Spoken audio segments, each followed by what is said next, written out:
Stop schlepping to the drugstore and paying $20 for shave tech you don't need. For a couple bucks a month, DollarShaveClub.com delivers amazing quality razors right to your door. Shave time, shave money with Dollar Shave Club. Go to DollarShaveClub.com/rooster. That's DollarShaveClub.com/rooster. This episode of The Patch is brought to you by NatureBox, where you can order great tasting, healthy snacks right to your door. Snack smarter in the new year with healthy and delicious treats like French toast granola. Support this podcast and get 50% off your first order. Go to naturebox.com/roosterteeth. That's naturebox.com/roosterteeth.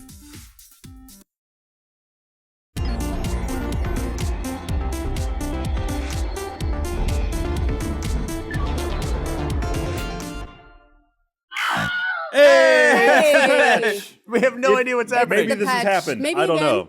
Hey, another Gus-free episode with Ashley. Bernie. and Ryan. I'm only going to say my name once. Sorry. You know, if I think anybody it's a feels the minor tradition needs to be respected. Technical Gus. difficulties at the start of the show. Maybe. So if you saw us like 15 seconds ago not looking like we knew what we were doing, it's because we didn't. But if you didn't see us, then there were no problems and everything's great. Everything was fine. Everything was great. Don't know what you're talking about. So welcome back to The Patch. I will be Welcome back, manning all of Twitter us. to Yeah. see what anyone has to say if they tweet to the hashtag the patch. Actually, we should welcome you back. Where were you last week? I know. We were really busy because of some other thing shooting. We're taking away some achievement he already hunters, spoiled so- it. Okay. Immersion. Yeah, Immersion did it. Yeah.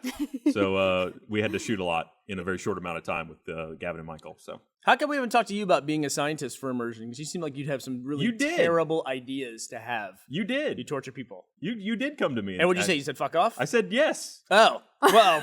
Why you forgot about me? Why did you say yes more emphatically? I guess that's the answer. That's the question I want to ask. Yeah, there's some stuff coming up that we have some opportunity. I should talk to you about it. So, All right. You guys, I'm I not just sure got this a is new the place for a job right on the interview.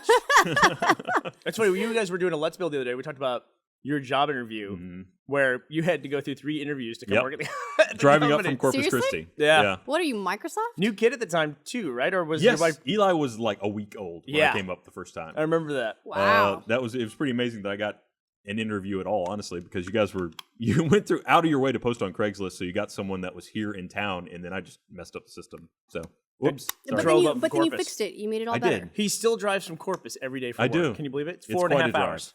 It's After this, I'm going back. I admire your dedication. Thank sir. you.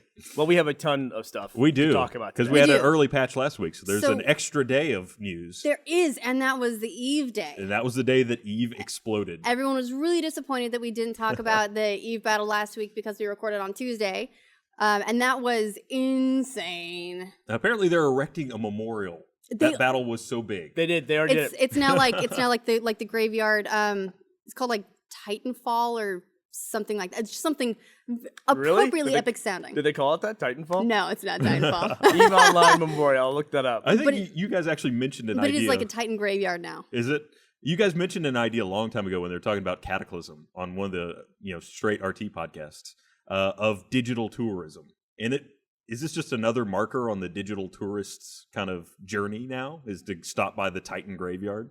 Yeah, I would think so. It's like if you've been to like certain areas, like I'm sure there's gonna be people who play in the Eve Online community who are gonna be talking about this event for years and years. Like they were They're there going to show for their it. grandchildren. They're going to take them into this game, which will definitely still be running when they have grandchildren, and they're going to say, "Your grandfather fought in this war. He fought here.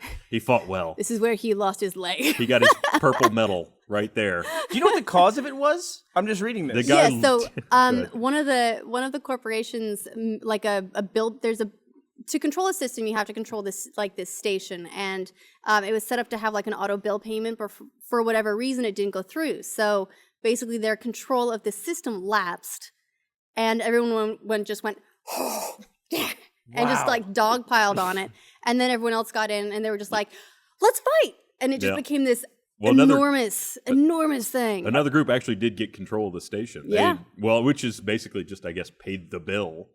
After they burned through thousands of player hours and an estimated $330,000. And that's Wow. an important thing to clarify, because a lot of Eve players I've noticed get a little bit up in arms about the real world valuing of what that means, because you couldn't take any of those ships and sell them and make real money. What it is they take Well, not on the legal way. Yeah, can you not transfer the ownership of a ship? Is what you're saying? Or you're not allowed to make money on Eve Online. Like you can't make real money from it. So no, you can't sell your ship. It's a terms of service thing. Where that value actually comes from is So there's these pilot's licenses. They're Plex, and so people take.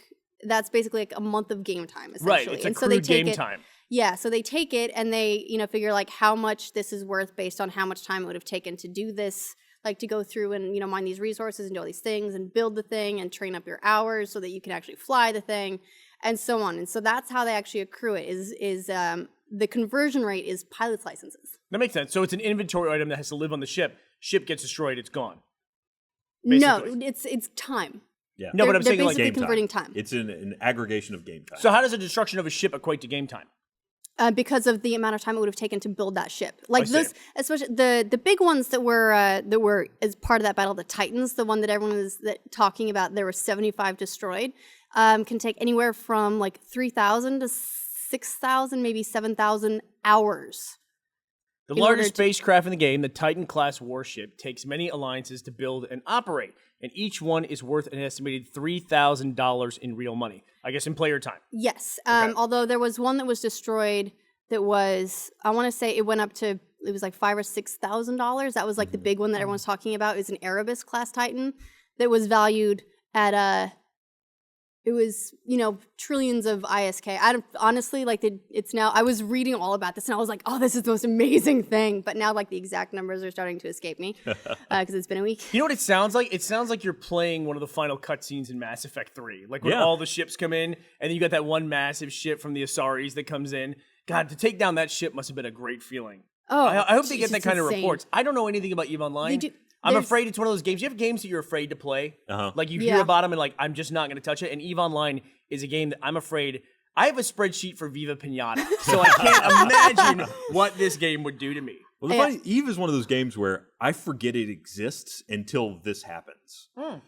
It just completely goes off my radar, and then they have a giant battle, and everybody pays attention again, and then it kind of goes back down to a very quiet simmer. Which is weird because then Ashley is saying that the players in the game are disappointed when they have these things, but these are the headlines that everyone reads, and that's Yeah. why people go and do it. So Yeah. the players should be happy about it. I know no, the they're- developers are probably ecstatic. Oh, I'm No, sure. it's more just, it's not that the players are up in arms about the battle being reported on. Of course they're thrilled about that. It's just when you start to say, this, is worth this much money in real world, they're all going, well, wait, you can't make that money.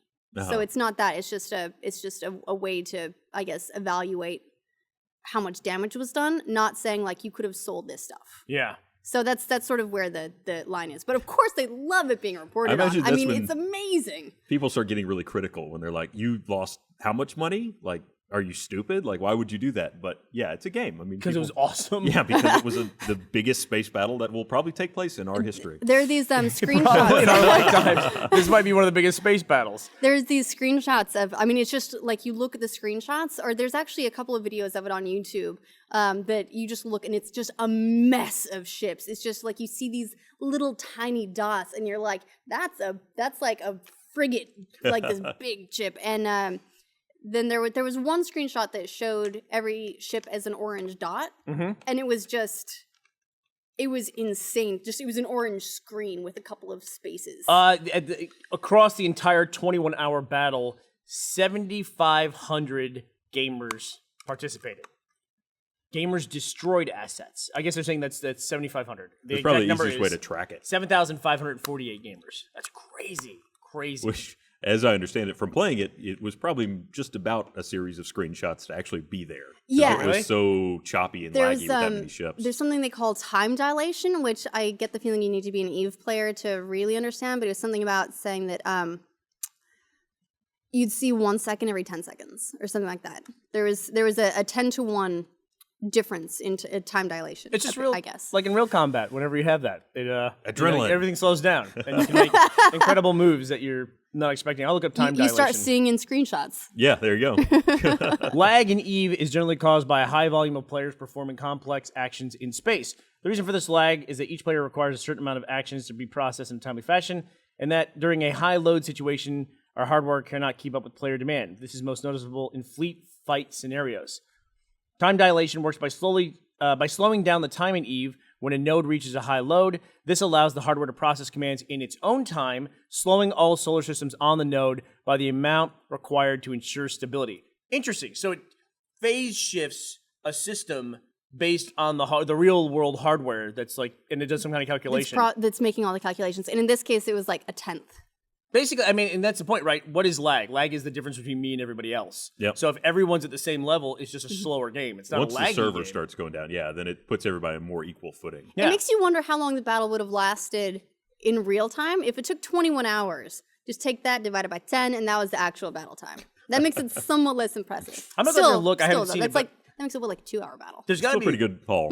There's got to be guys in this community who all they do is document, right? Like they go out and they film these big battles, and then they speed them up to real time or something like that. Yeah, that's what photojournalists. That is actually what a lot of War people journalists. did. And I want to say CCP ended up doing a battle report on it. They're the ones who did the official evaluation at $300,000 to $330,000 worth of damage. Did you read about the guy who's doing that in GTA? That's the way he plays GTA 5. He's like an urban photographer. He doesn't play any of the games. He just goes around and photographs like cops fighting crooks and crooks killing each other. Takes a lot of black and white. I do love that people can find just completely unique ways to play games that were never intended. But you see it and you go, "Oh, it's amazing." I love it. Well, Some people build a very good company based on that kind of thing. As the flexibility of the games kind of expands, and all of a sudden that makes that ability something that's possible. In fact, I think one of the ones we wanted to talk about this week was the very, very ambitious plan by I forget the company name, but it's Reroll, the ones that are mapping out the Earth with drones. Which Crazy. that story doesn't look that like Google it's real, Maps? right? But eventually it has to be, right? So a little bit more in depth. Can you explain a little bit more for people who aren't familiar with it? Basically, it's a company that their new game, to build their environment, what they're going to do is they're going to take a bunch of drones and just launch them and map the surface of the Earth and use that as the game environment. The game itself, or at least the project, I don't know if it's a final title, but And it's the called drones are going to Reroll. stay in service. Here's the drones. Yeah, Those here's the the- drones? Yeah, those That's are a drones. way cooler drone than I've ever seen. That thing looks awesome. The drones I've seen look like the thing you get at like Brookstone with the control with an iPad. That like thing is little incredible. quadcopters. But and the drones are going to stay in service and update the world. In this, it seems like if they're going to have this technology and do it, that a great application would be for navigation, not just for gaming. Yeah, it doesn't seem like. I mean, this ad is so, or that concept is so far-reaching. It seems like it's not real. I mean, are they planning on mapping the entire world? Well, I mean, obviously, it's That'd you be- got to take it with a little grain of salt. Like it's like a Peter Molyneux kind of introduction. It's like, Oh, it's getting Molyneux. this is what they want to do. How much are they actually going to be able to do? And how much of it is just water? Like you don't really need to map the ocean. I guess you could fly a drone over any island you happen to come across. I guess so. They could also then license with Amazon when they get their drones and just get updates from packages. Everyone who gets like a box of Gatorade, powder delivered to them, they'll have information on their backyard and what that looks like. You think there'd be a lot of privacy issues around that, though? I mean, you're talking about collecting a lot of images of people's actual homes. That's true, but it's not like it stopped Google Maps. That's true. But Google Maps also had to do a lot to obscure faces, and I mean, there's a lot of technology that went into not showing you things on Google Maps. That's true. Although Like no license plate, no faces, yeah. that kind of things. That's true. Although there's also, the fact that the top of your head is probably not distinctive enough for True. most people to. And Also, there's been I a don't fair number imagine- of naked people that slip through. I don't imagine the real world or this Reroll world. It's an environment. It's not meant to have the people in it. Like, so they'll probably just strip all that data out. Yeah. Somehow. I don't know how. But they'll do it. It's very ambitious. And it's from an ex Ubisoft developer. a couple of ex-Ubisoft guys. Is that I what it think. is? A couple guys that are doing Yeah. it? Yeah, so it's really interesting. I always thought we'd get to a point where there was some kind of standardization of materials in some of these engines. Like a lot of times when you're playing a video game, when it first loads up, there'll be you'll see a lot of like title slates, and they're for licensed technology, usually for physics engines and things like that. And they put those at the beginning. It's just because it's how games get better and better. It's the reason why at the end of a generation of technology. consoles, shared technology. Exactly. I always thought there'd be some kind of like company that would have a standardization of like properties of materials. Like this is what steel is. This is what it takes to get through steel. Like, and this is what a typical gun does. And they would standardize some of that stuff. So you could literally build worlds out of material. And if a bullet from a 45 hits a concrete barrier, this is what happens to it. Well, to some degree, that does exist. Most of that stuff is dependent on the shaders that are built into the engine that's rendering them. So, a particular engine, like say Unreal, may have those shaders that are presets in it. But Go ahead. But aside from the shaders, what about the physics of it? The physics of it, I mean, that's a whole different thing. I mean, look at PhysX. They're still kind of trying to get in. Such an appropriately named engine. We're going to mention Tress effects for the billionth there you time go. on the patch. AMD's Tress effects. Yeah, I mean, the physics is something that's still being really kind of set out in a fashion that can be integrated into games without too much overhead. So that's what NVIDIA and AMD are both really trying to work into their graphics cards, is the ability to offload that information from the CPU and get more of that physics in the game. It's getting there. I mean, it's come a long way. Well, I think a thing that can happen, though, is that, especially with something this ambitious, is you start to see that there's a very quick diminishing return on realism in video games. You really don't want realism in a video game. In GTA, when I'm driving across the city, it takes me about 4.5, 5 minutes, and it still seems like forever. In Los Angeles, it takes an hour and a half of my life to do that. I never have to stop and fill up my car with gas in GTA 5. You don't get parking tickets. You don't get Well, just you could get towed. parking. Would you shoot care somebody. in GTA? Yeah. Yeah. Do you get pulled over for speeding? Yeah, but it's like there's none of 1 star. There's none of that, and you don't want. And then they shoot you. You don't want 100% realism. And with something like this, I don't know. People realize the world's huge. The world is a huge place. That would be a great multiplayer map. Like, I'll just never find you. Ever. Hide and seek, you win. Yeah. It's over. You know what I want them to map and put in is all those pictures that show up on Reddit of these crazy landscapes, like these amazing waterfalls and just pits in the earth and just amazing, like just crazy things that you just like, that can't be real.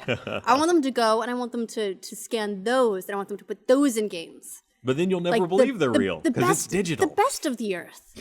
This is the best of series for the It's Earth. better than real. I like it. All right. It would be great to just like be a developer that just make shit up. Like here's a pyramid in Nebraska. Oh yeah, this exists. Sure. Yeah. Sure, why Go not? visit. Go find out. See if you can get there in real life. You And won't then be what able you to. do is you go there and you set up a tourist shop on that location so that you catch all the people coming to visit the real thing. That's a very small. You have niche a market very small picture. It's like a little tiny thing. from the reroll aficionados. I play a game on my iPhone. It's essentially a game. I don't know what it's an app where it's called Fog of the World, where it treats the world like an RTS map, where when you go somewhere, it unlocks it, unfogs that part of the world, and I can see everywhere I've been. But then there's a stat in there that says what percentage of the world you have discovered, or like walked across. I'm like at like 1,000,000% of the world. It's nothing, and I've been playing the game for 2 years, and I'm like, I think I'm ranked like easily top 100 in that game in the world. And it's just like you Brag about it. can't touch a significant portion of the world in your life, and I've learned that playing this game, and it's depressing. It's depressing. Now think about that. So you keep that on when you're flying, right? I do. So you do a pretty good amount of flying. Yeah. And you've flown a lot of different places too. You're not just in the air to the same place all the time. So imagine now how many drones it'll take to unlock that same amount of just Earth. I can't imagine. They got to be at an altitude where they can actually get detail in a photo of the ground, and then what's the possible field of view for that, and then they got to cover all that. No, it's ambitious, really ambitious. Really ambitious. And then at the end of the day, they're just going to scale most of it down. You know, they're going to have to. It's because nobody wants to actually. It goes back to that. No one wants the realism. You don't actually want it to take 20 hours to get from where you are to the mountain. No. True. Unless there's a lot of really fun stuff on the way. There never is. No, there's not. Not in the real world. The only thing that actually takes all as much boring. time in a video true. game as it does in real life is when you're trying to climb a mountain and you're not supposed to, and you refuse to give up. I'm going to go over this mountain no matter what. I'm definitely one of those guys. I can make it. Yeah. Without climbing gear, I can make it. There's a rock I can jump on. If I Skyrim run horse. sideways, I can do this.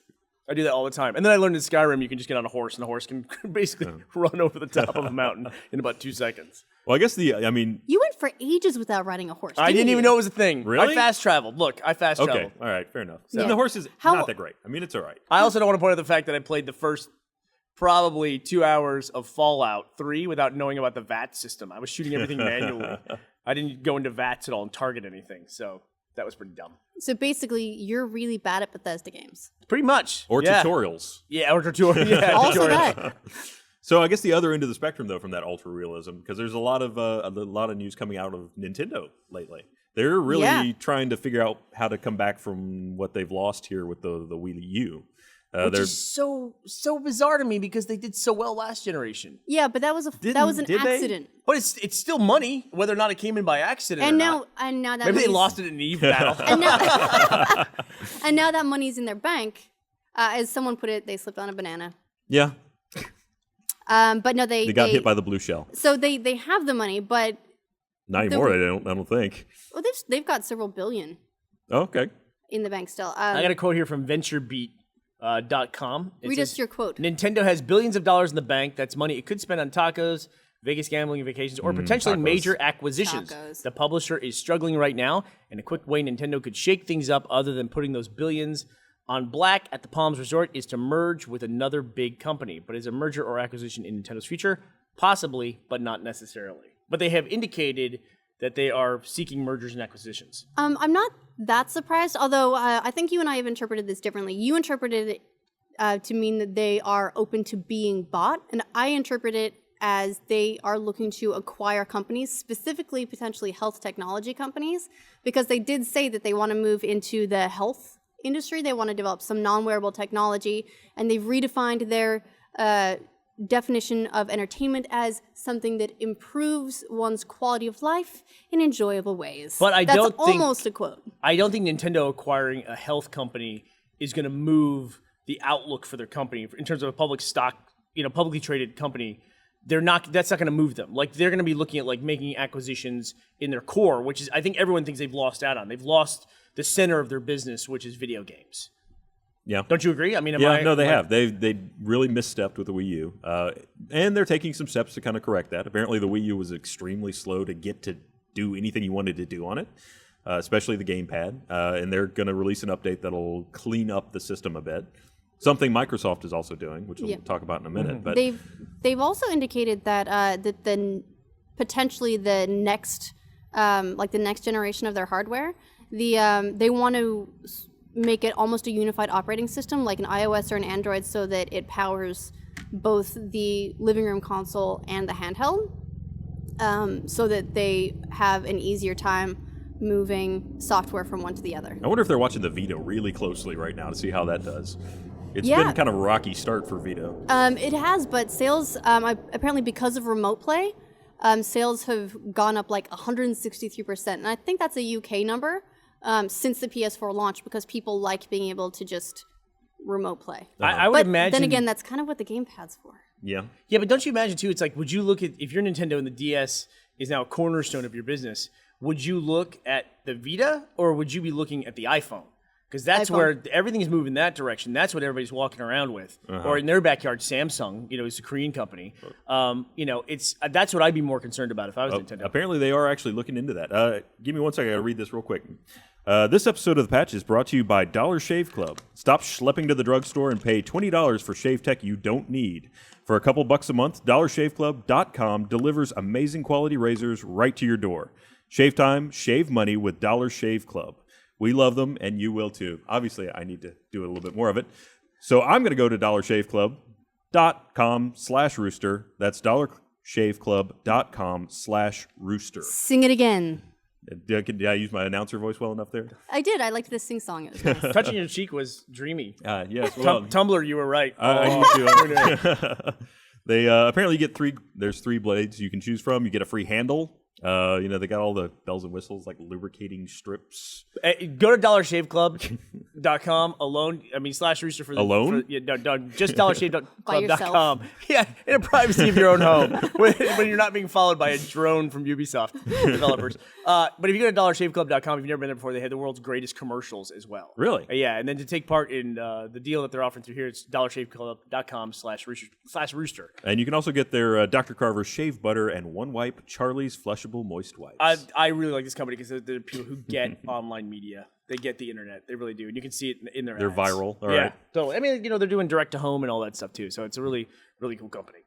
But yeah. speaking of people who can't shave much, Nintendo fans. Yeah, well, so look, Wow. we were saying Smooth about segue. Did I just mergers get and that right back? You think acquisitions. so? In the language of business is interesting because usually it's like if you look at when someone talks about mergers and acquisitions, a company will say we acquired a company. But very few people say they were acquired, they merged with somebody. So it's usually, it's the different languages. They're basically the same thing, right? So they'll call it a merger typically when it's done to them. And the fact that Nintendo is out there saying they're looking at acquisitions and mergers, a merger is with someone typically on their own level, and companies that are Nintendo's level are few and far between. That's like Google money there. Yeah, and so that would be someone like them going in together. Who acquires who, who the hell knows. But then they call it a merger. Like Disney and Pixar. You know, it looked like Disney acquired Pixar, but they called it a merger, and And Pixar now had a lot more Pixar is value. running Disney. Pretty much, yeah. yeah. Well, it's interesting you said iPhone. I don't know why. iPhone. iPhone. iPhone Sounded like a stuff. sentence. iPhone. Apparently, it didn't. It's okay. We got an hour, dude. We're good. Apparently, Nintendo is actually looking at doing some apps, potentially even games for iPhone. Games is more of a stretch, but they've recognized that market is really important, especially to bring new people over to their existing consoles. And apparently, they're looking into that. And that's got to be so well established in Japan too. Like I don't know. I've always heard the iPhone doesn't have as much traction in Japan, and it's huge here, and it's losing ground even in the U.S. To other phones. But I think that maybe that market's pretty locked up. But Nintendo's a big brand, so. Yeah, well, I mean, they did say that they're definitely releasing an app for smart devices. I think they are trying to include tablets in that before the end of the year. But they've been incredibly vague on what that will actually do. You have no idea. Is it going to be something just to manage your purchases? Are you going to be able to watch trailers? Nobody fucking knows. Maybe it's like a smart glass kind of thing. Yeah, they've pretty much said, we'll have an app. We're going to make an app. That's how we're going to do We hear the smartphones. kids We'll are have an doing app. this app thing. They did say that they'll look at potentially moving some services to smart devices if they think that it's a better experience overall. I don't know what that means. I mean, my speculation. Oh, we forgot the hourglass. That's okay. My speculation is that things like Miiverse, like having an additional way to access Miiverse, would be very helpful. Because right now you can only do it on Wii U or 3DS. But if you are in the middle of a game and you don't want to quit out to get into Miiverse to ask for help, maybe you can do it with an app. That's a good idea.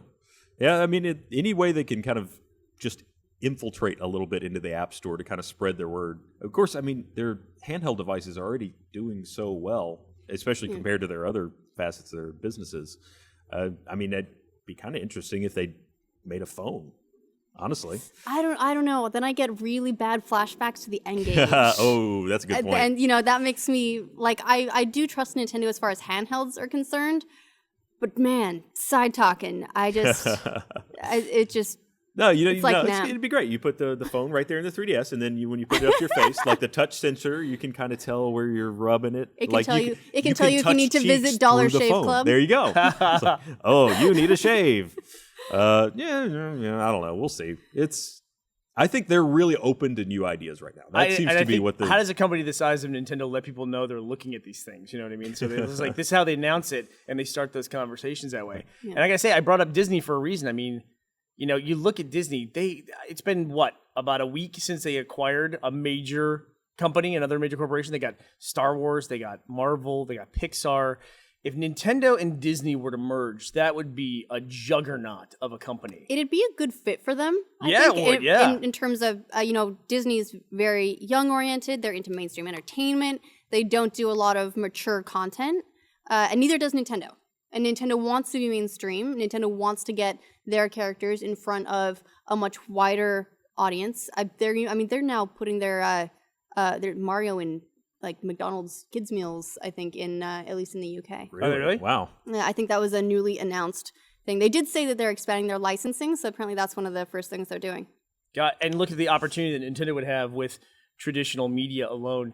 I don't think you can point to anything worse than Nintendo's track record in movies and TV. Has there been a good Nintendo? Are you telling me that the Super Mario Brothers movie was not good? The movie with Bob Hoskins? Yeah. Get the hell out of here. No, it was terrible. It was absolutely horrible. Who was Bowser in that? Was it Rupert Everett? No, it was Dustin Hoffman. Dennis Miller. Thank you. No, Dustin Hoffman. You're kidding. Yeah. Yeah, it was Dennis Hopper. Hopper. Dennis Yeah, Hopper. listen, JJ's over there. Dennis We're talking Hopper. about film. Here, JJ perks up.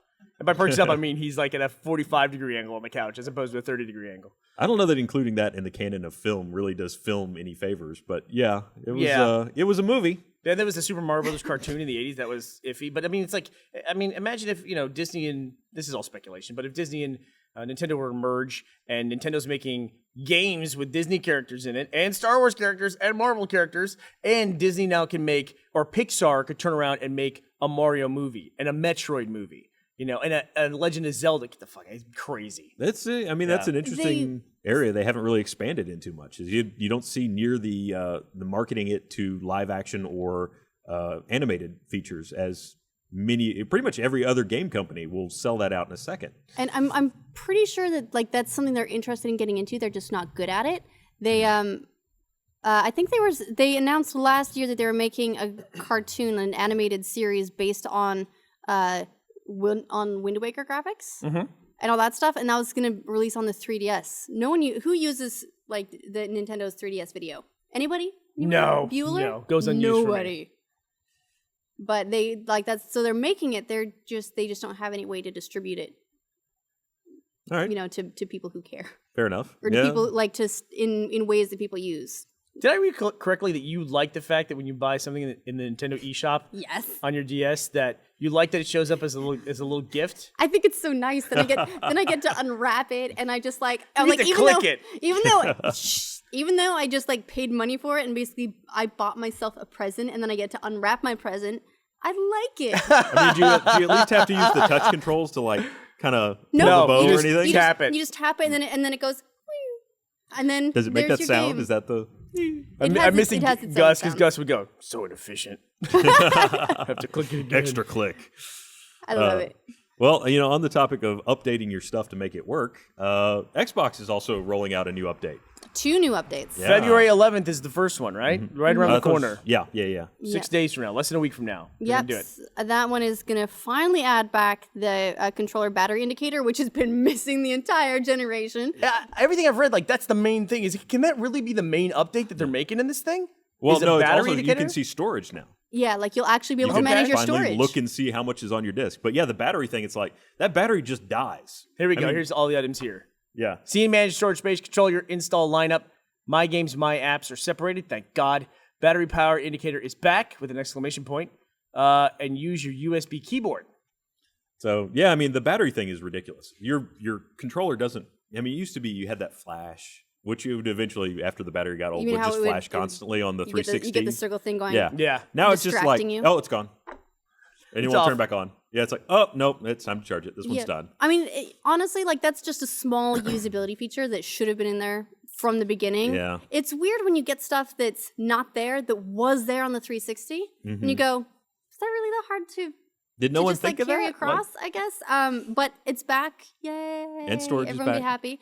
The March one is supposed to be the bigger one. Yeah. That's where Finally, they're- well, they haven't really explained exactly how, but they're supposedly going to be fixing the multiplayer join system. Yeah. Or just the party chat as well as just the multiplayer party system, which is right now really awkward. Like if you are in a game and you want someone to join your game, it used to be you just go invite to game. That's it. Now it's you invite them to a party, and then from the party, then you get them. Sometimes you can have an option in the game to invite them to the game. Sometimes from the party, it's You have to approve their activity feed or all that other stuff too. I mean, they add a lot of stuff, and the word you use is awkward. That's how I feel a lot of times when I use the desktop UI or dashboard UI for the Xbox One. It feels awkward, and it's like I'm hoping this comes with some more refinement than what we read right there. I mean, just the fact that they're separating my games and my apps. That's a big deal. That Yeah. might just be in the space management, though. What do you mean? They're being separated into different lists to manage in the system thing. I don't know that necessarily means they're separating them in the UI itself. The wording on that wasn't entirely clear. But at the very least, it says, when you can manage your installs, you can prioritize different games and apps which have now been separated into different lists, so you can prioritize them separately. Makes me think that it doesn't mean they're changing the front UI, just the download management for updates. Okay. But I could also be wrong about that. Like I said, it didn't go into a lot of detail about that. It was just it'll do this and this and this and this and this, and these have been separated. look at here. this. Microsoft finally learned not to tell you everything before they actually release the update after all these months. That's right. It'll be out on February 11th. You'll see, and you'll like it or you won't. That's Yeah. it. Yeah. Because anytime they announce anything, this summer of information was a little rough for them. A little rough. So- Well, I'm looking forward to it because I would like to see some improvements in just the UI for the Xbox One. Well, they're kind of on the run with that whole. I'm sorry to cut you off. They're kind of on the run with the whole Metro UI right now. I mean, there's a new update for Windows 8 that's going to be apparently pushing it back to where you're actually booting to desktop and getting rid of that whole Metro UI front end that was Maybe people will buy it then. suffering. Well, there's some speculation that because support for Microsoft XP, which is still out there in great numbers, is finally kind of coming to an end, that a lot of businesses will be needing to upgrade to something. And the pressure from business is that's just useless for working. Yeah. It's maybe great if you have a tablet, but for other human beings, it's not a good UI. And that's the same UI that's on the Xbox and on tablet and on Windows 8. So, Well, Microsoft did appoint a new CEO Finally. this last week. And he's a veteran. He's a 19-year vet of Microsoft, so they promoted somebody internally. Satya Nadella. Which is actually very impressive considering, the rumors had like all these people like the Nokia guy that was like, yeah, I'll just sell Xbox off, whatever. Yeah, that was awesome. That was a great pre-announcement. There's a property that ain't doing much. We'll spin that off into nothing. But this guy, so I think someone who's a 19-year veteran of Microsoft, I don't know a lot about him in particular, but it seems like that person is probably pretty steeped in the OS side of the business. Oh, he's apparently the guru of the cloud-based systems. Is that what is that his deal? That's where he's coming from. So, that's good. Cloud technology is really kind of an evolving thing right now. So, I mean, he would have started with Microsoft in 95 for the launch of Windows 95. And that's their first really graphical, interface. I mean, they had Windows 3.1, but I think Windows 95 is when the Windows we know today. That's the birth of the start menu.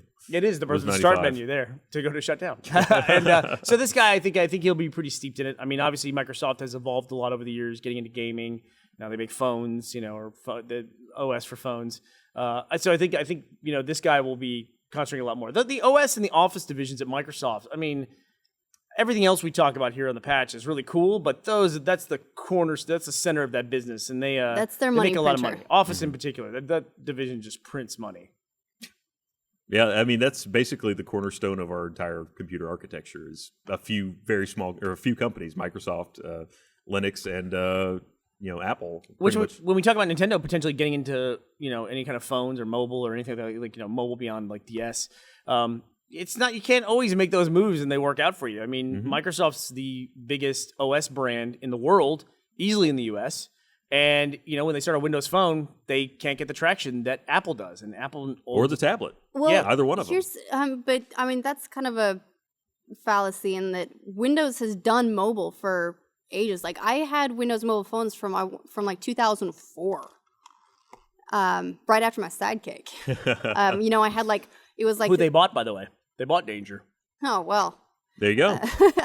So I never really left You Sidekick. didn't actually leave. I wonder if he worked with that. Danger lost all their data from their cloud at one point. Just like, oh right. Sorry, everybody. Reset. They got some of it back, though, didn't they? Did they? I think they got some of it back. Just undo. Control Z, and they got it all back. Turned out there was a guy out back with a hard drive. So what are you saying? But I'm just saying that they've been doing it for a really long time. The fact that they just they don't have the changed market up share.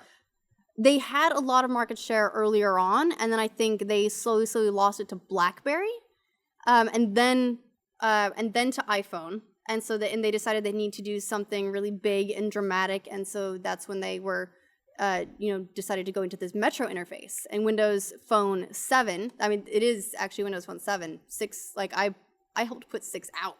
Yep. Or 6.5 maybe. I think it was 6.5. And it was supposed to be like the savior of Windows mobile operating systems. Whoops. Yeah, It's making I might it's not making some remember this improvements. like generation of Windows phones that was between like the Nokias and the Blackberries. I don't remember what you're talking about. You were just on your Sidekick. Yeah, I let's did have be a honest. Sidekick. Yeah, it was pretty goddamn awesome. I love my Sidekick. I loved my Sidekick. I could change the bumpers. Totally sweet, man. I had pink bumpers because I was all like fragdolled up. Nice. And you had to pay $1.80 for a ringtone, if I recall correctly. It's ridiculous. That was Sidekick was like a full chat pad. It was basically a messenger phone. It was like the wide sort of thing, but it had like, this is a cool thing is you did like flick and the screen would go, and then it would just like flick up, and then you just slide it down. It would cover the keyboard. Oh man, It's so funny too because I remember it being like this like state of the art sleek device. If I went back and saw one today, it's probably this big. The actual Sidekick, it was like. On its side, it was like this wide. It was like an egg. It was your pocket. huge. Well, an extra utility. You could like hunt and kill with it if you needed to. And I don't think, true. honestly, you look at mobile devices, I don't think any product in the world, there's a Sidekick right there. That's a Sidekick 2. What's up, Sidekick? There might be a 2? Sidekick 3 because it has the roller ball. You could probably behead I don't- someone with the way it flipped out too. Yeah. Just I don't remember having those awesome. color Wolverine's options. claws. We all had it. Jeff had one. We all had them. Jeff would break his screen, crack his screen like once every 3 months, and he went through about 7 of those damn phones, and he could never figure out how he kept cracking his screen. He'd just wake up one morning and he'd be like he was doing it in his sleep. He'd wake up and his screen would be cracked. But I remember no product in the world had a shorter lifespan than the Microsoft Kin. Do you remember Oh that my thing? god, I do remember wow. that. There was Kin, and then they had like a second one, and that lasted for like a month, and then was just gone, and you never heard about it. I thought again. it It was as if it didn't exist. I thought they canceled the product before they shipped it. The whole thing. I remember it was like the it could have window been that time- early. It was- the window time was short, man. You heard about like it's pretty much, coming, yeah. like you'd see all these things in the media, like Microsoft's new thing and this, and it's coming out, and then it looked like a puck. it just Yeah, it was round, it did. wasn't yeah, it was a little puck. And then just like nothing Very, ever very eventuated. obsolete technology We have podcast today. Veered off Yeah. into technology today. Well, let me read something real quick. Curbing your appetite doesn't get any easier just because you make a New Year's resolution to lose weight. Bernie and Ashley are very excited about this ad read. Because this means we can eat these now. When 3 p.m. hunger pangs hit, you can tough it out and get cranky and lightheaded, or you can hit the vending machine and pack on the pounds. But now there's a third option. Snack smarter in the new year. Sign up to NatureBox for great tasting, healthy snacks sent right to your door. And I'm not talking about rabbit food. Think French toast granola, salted caramel, pretzel pops, dark cocoa almonds. That's just good set to even say. It's so good. And more, designing to leave you full and healthy. Check it out now at naturebox.com/roosterteeth. You'll find 0 trans fats, 0 high fructose corn syrup, something so bad I can't even say it, Fructose. and nothing artificial. And NatureBox ships for free, just like nature does. Can you get mail at a tree? All right. Chips Right into now, your head. try your first order of NatureBox at 50% off going to www.naturebox.com/roosterteeth. That's naturebox.com/roosterteeth. Stop the vending machine madness. Snack smarter in 2014. Get a handle on your health and your hunger.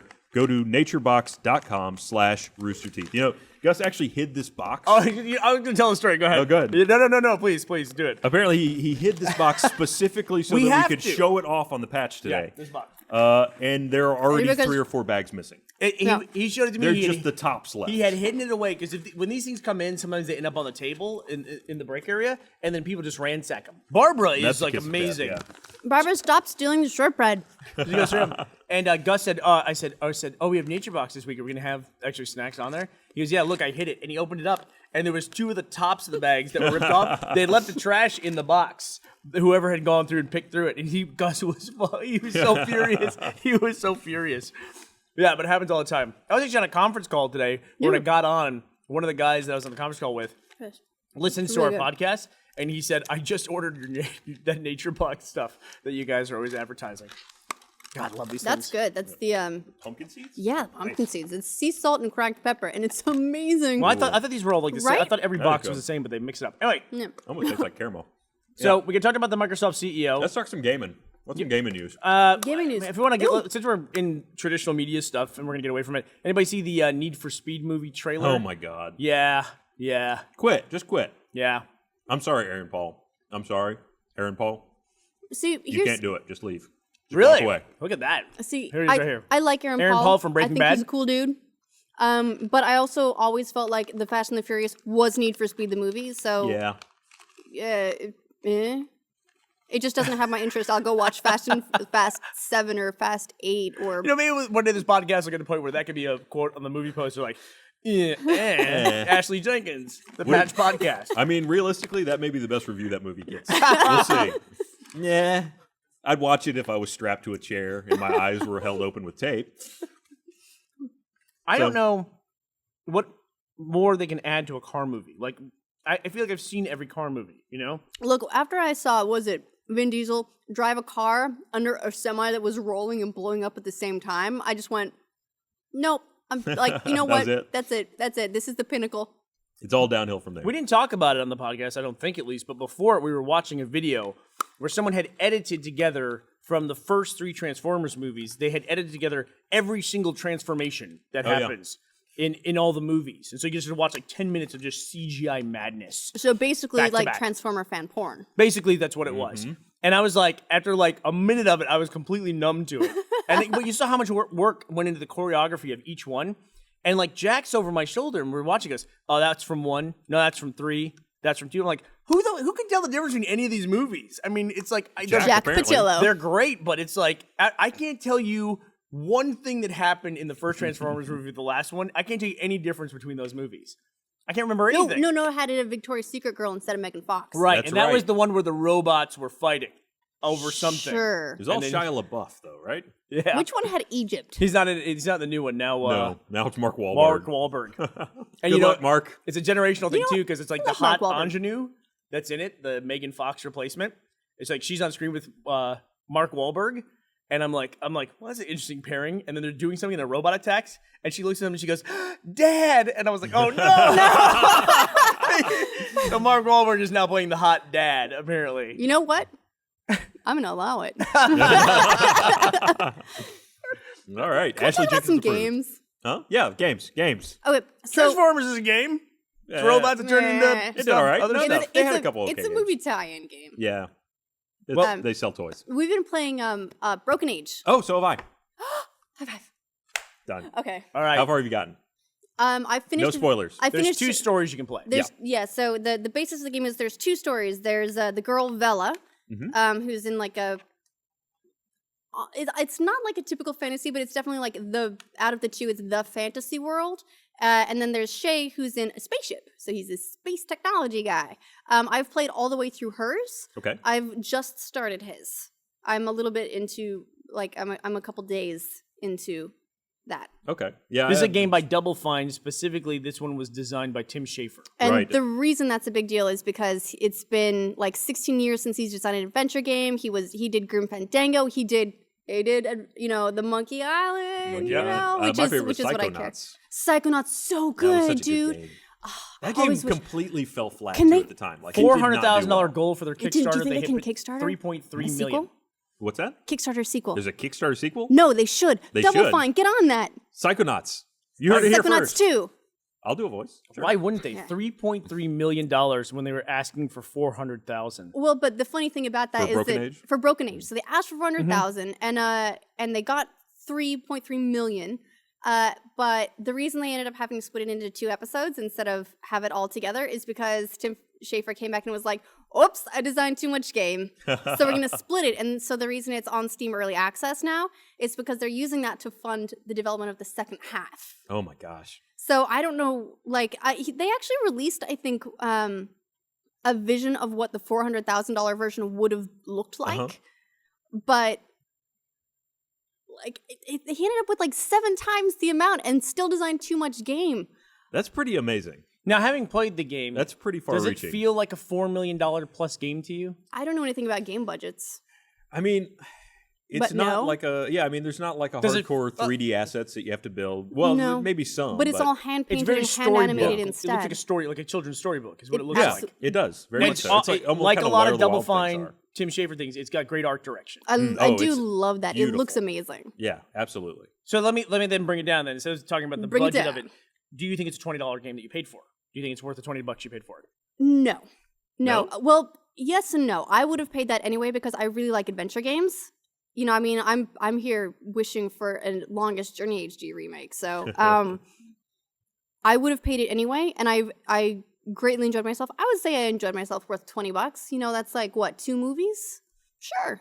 Yeah, I mean, games in but- general have they're really efficient money wise for the amount of entertainment hours you get out of $1. Yeah, but I do think it's a little bit weird that I've played the first half and now have to wait to get the second half of my game. And it is coming Episodic free. is huge these days. Well, the second episode is going to be free. hmm It's just weird.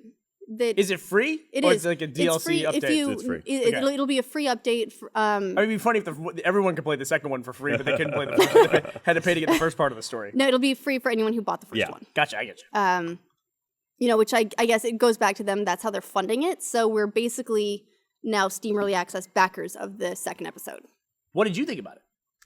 I haven't got as far in. I've played maybe an hour or so into each storyline, and it's so pretty to look at, which is nice to start with, and then it's just kind of a fun game. Like it really reminds me of those old school kind of an evolution of the King's Quest series. Where you've got the item management and that kind of thing, and then you just talk to people and solve little puzzles. It's just a light kind of fun game that seems like to me like there's going to be some fun story to it. And I it- like the world building. Yeah, Neither of those worlds are like anything that I've seen in other games. Especially, Absolutely. I played Shay's story through most of it, I think, and It's the spaceship that he's on is like really, really, really interesting. Yeah. The design of it. And it features the voice of Elijah Wood as Shay. And who could not sit around listening to Elijah Wood? Now, before he did the voice in Red versus Blue, did he have a lot of voice acting, or is this like a new thing that he's getting into because it seems like fun? He's good at it. I don't know. You know, voice acting in particular. I mean, no, I don't. Not that I'm aware of. I should look into that. I don't really know. He was in Happy Feet. He was the that's lead dude in right. Happy Feet. That's right. so He was. That's a big production. I hated that movie. Well, I mean, we know that Red versus Blue really put him on the map, but Really? I mean, Yeah, Happy Feet indeed. was. We're just happy to help out in any way that we can. But it's I gotta say, it's like there was a lot of things going. It's Tim Schafer. It's got Elijah Wood in it.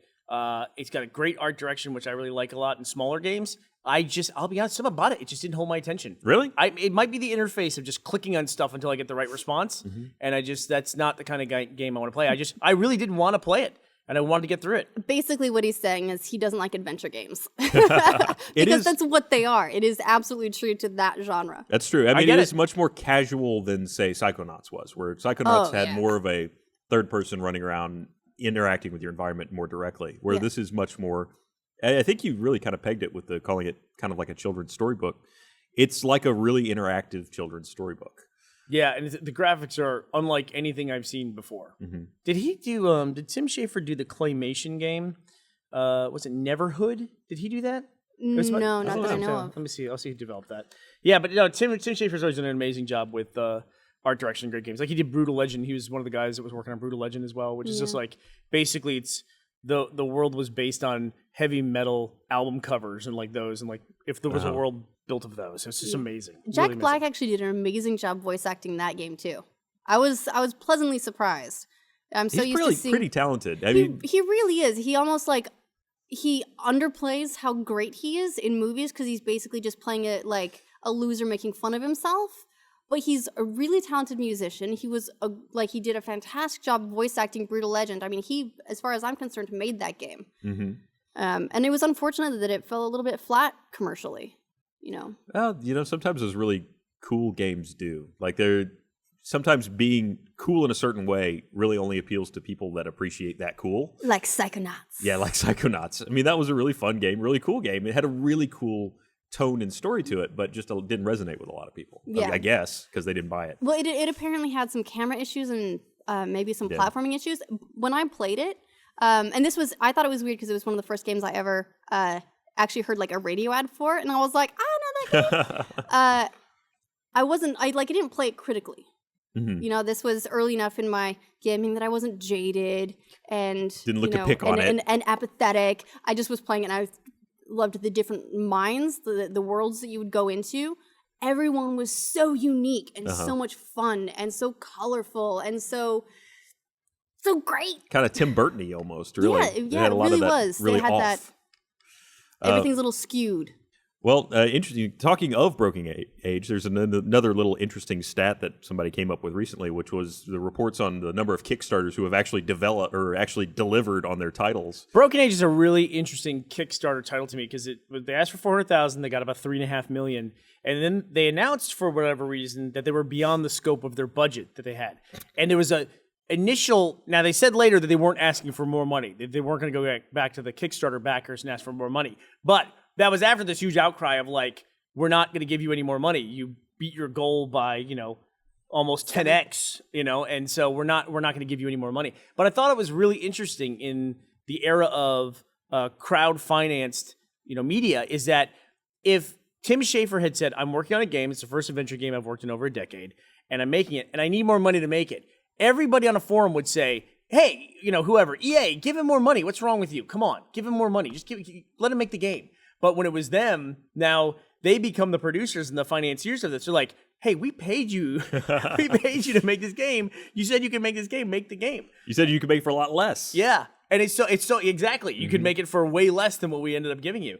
And it's so funny to have to see the public be like the tough guy in that situation. But then they ended up, I guess, making up the difference Double Fine did out of their own pockets. Whether or not they initially intended to do that, they said they did, but it certainly didn't seem like that at the time, as I recall. A couple of interesting notes from Twitter. One is that Elijah Wood also voice acted Spyro the Dragon, Oh, wow. which I totally course. didn't know, but that's amazing. And another is that FemShep, Jennifer Hale, is the voice of the ship in Broken Age. She's the voice of Mom? She's the voice of Mom. Oh, that's Okay. great. I'm absolutely gonna go back and play that right now. In fact, hold on. The You guys character, can the, just the character finish the patch design right on the now. I'll ship just- and the ship's computer is amazing. It really. And listen, there's a lot of stuff in this. I'm gonna go back and give it another shot. But for whatever reason, it just I don't It's know. very casual. You have to didn't- be it ready for didn't that casual grab me. game. Yeah. It's if you, I mean, that's the best way I can think of it is that if I'm really in the mood to like really actively play something, it's not a game that really appeals to that. You know what it might be? I think it might be. I would have liked that better as a tablet game because the That era would've been of a good point and tablet. click on the screen to find stuff. I guess now that seems like a clunky interface to me, and I should just be like tapping stuff. I'd be really surprised if it doesn't come out on mobile devices at some point. But knowing that PC is the background of adventure games, I think it's nice that it came out on PC first. Well, I will not play it if it comes out for tablets or the phone because I will be busy playing Flappy Bird and trying to What's break your my high score now? I'm now at 35 on Flappy Bird, and I'm going for 36. Amazing. So, I am see, so surprised your phone's intact. Yeah, why? What's wrong? Oh, because I get mad at the game? Yes. It's a hard game. This is what happens when Angry Bird doesn't trademark Bird, and now you get all these other Bird games Right. trying to trade on Those- their success. there's Flappy Bird. You guys There's were a on to screenshot of something that. after all. Seems so simple. Look at him. You go, Flappy Bird. You get between those You know pipes. what's funny is it looks like Mario. That looks like How is Mario Bird. Nintendo That not looks sued? like the Oh, Mario can't pipe. trademark a pipe. Actually, maybe you can. Maybe you Let's get our possibly lawyers can. on that. In the current climate, you can trademark anything. Speaking of trademarks, the Ubisoft trademark thing. Oh yeah, Did Yeah. we not talk about? Oh, we talked about that or on is the podcast on Monday. Watching Dogs? Yeah, Watch Dogs. Watching Dogs. Watching Dogs. That's a totally different game from Nintendo. It's just Watching Dogs. in partnership with Animal I Planet. do that at home a lot. Yeah, so there was an interesting thing over the weekend. On Saturday, someone, not Ubisoft, impersonated the CEO, Yves Guillemot, and filed an express abandonment for the Watch Dogs trademark. I would love to hear that impression of him calling the office. No, like, no, he yes, didn't. hello. We'd like to cancel the trademark. No, he forged he filled out a document, forged his signature.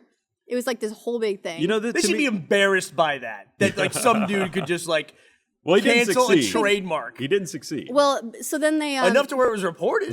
I mean, they got it back. I mean, it was actually listed as abandoned. Yeah. So it went into abandoned status on Monday.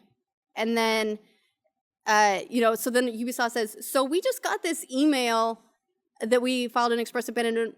We didn't file that.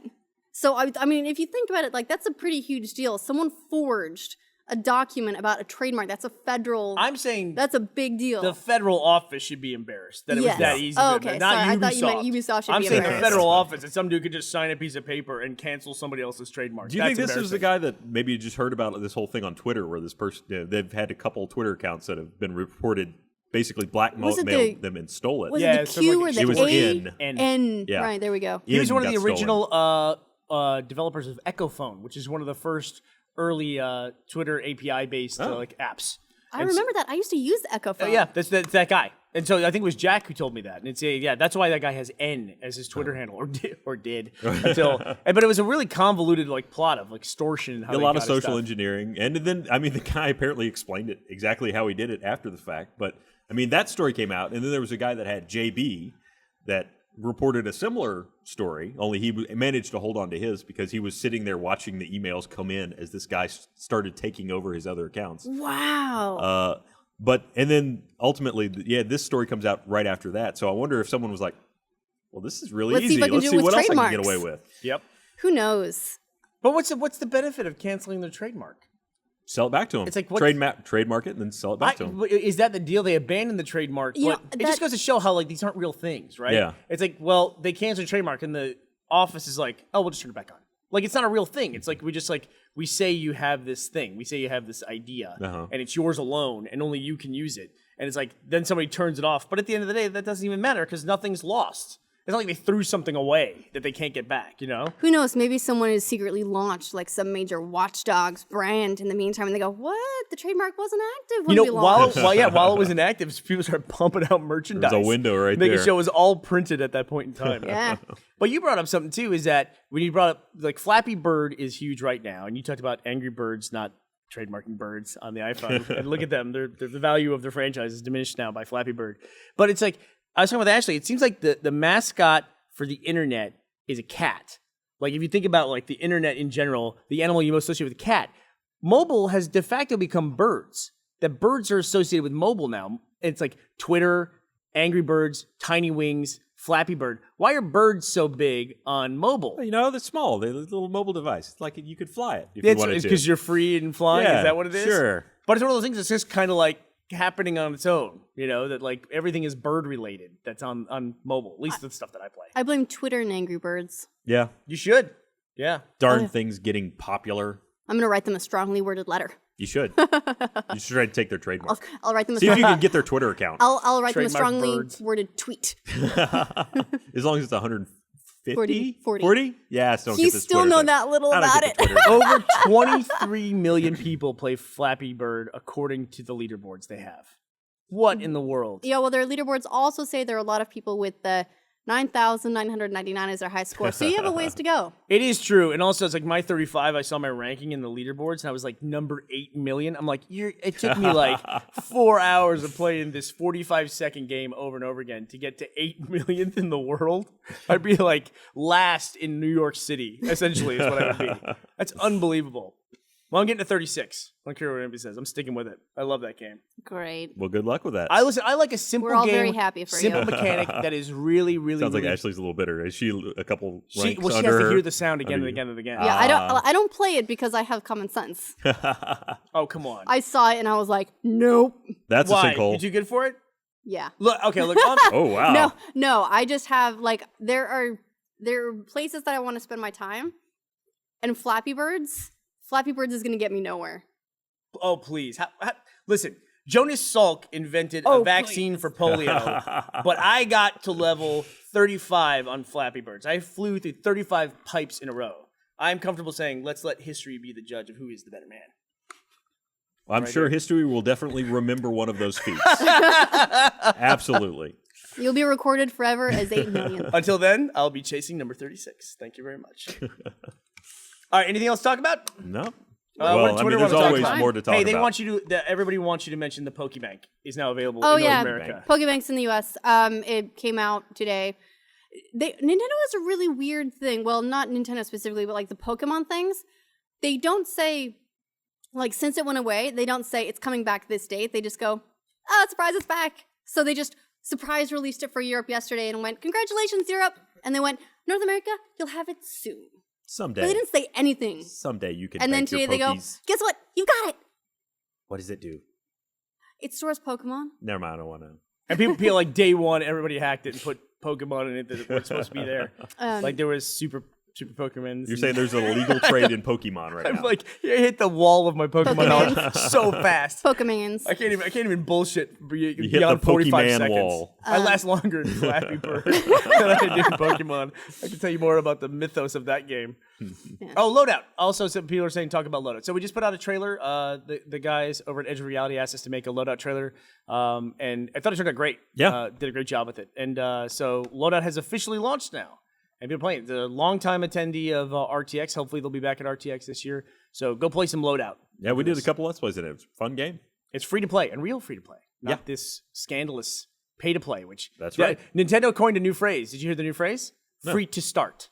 That's their thing. It's free to start the game, which that's more honest, honestly. It's much more honest. Yeah, it's like you know, it's like the first one's free. Yeah, is the what first I'm saying. taste is always free, Yeah. Bernie. That's how it goes. And I mean, is that really any different, that model, than the demo model? Because when id put out Doom on like countertops, this is where I first bought Doom. You bought it and you could buy the cash register. It was like there was like Oh, pop sorry. display. I was like.